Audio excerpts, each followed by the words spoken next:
Guys, my name is Monique and I'm going to be showing you how to do a glitter liner. This look is super customizable. You can do something more neutral like me today, which is the tiger's eye brown.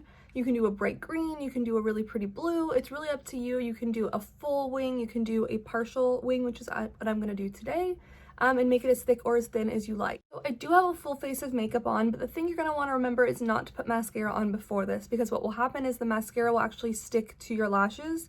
And this way, when you have no mascara on, you can just boop boop and wipe it right away. So that's why I don't have any on today right now.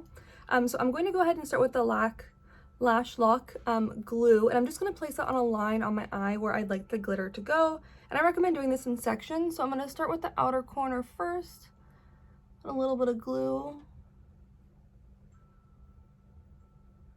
on the edge. And then what I'm going to do is I'm going to take my glitter.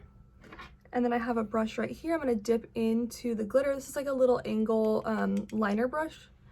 And I'm literally just going to pat my glitter on as a liner. So what I recommend is doing this a couple times with your patting, because it is a loose glitter pigment and some of it will fall. And so this way you're guaranteed a more opaque glitter line. So again, I'm going to do the same thing and just continue along. Putting a little bit of glue close to the lash line.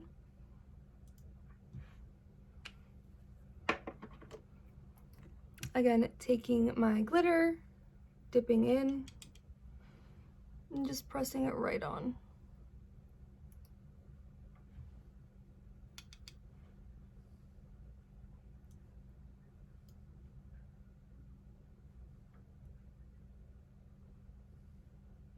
So pretty. So when I is done, I'm gonna go ahead and do the other eye and I'll be right back. This is the final look. I absolutely love it. It is super easy to achieve with the liner on there. You can do a full wing, you can do a cut crease, you can go all the way across the lid, you can go on the cheeks, on the lips, really anything you want to do. Just use the packing the glitter on with a clean brush technique and you are good to go. This glue will hold all day. Let me know if you guys have any questions.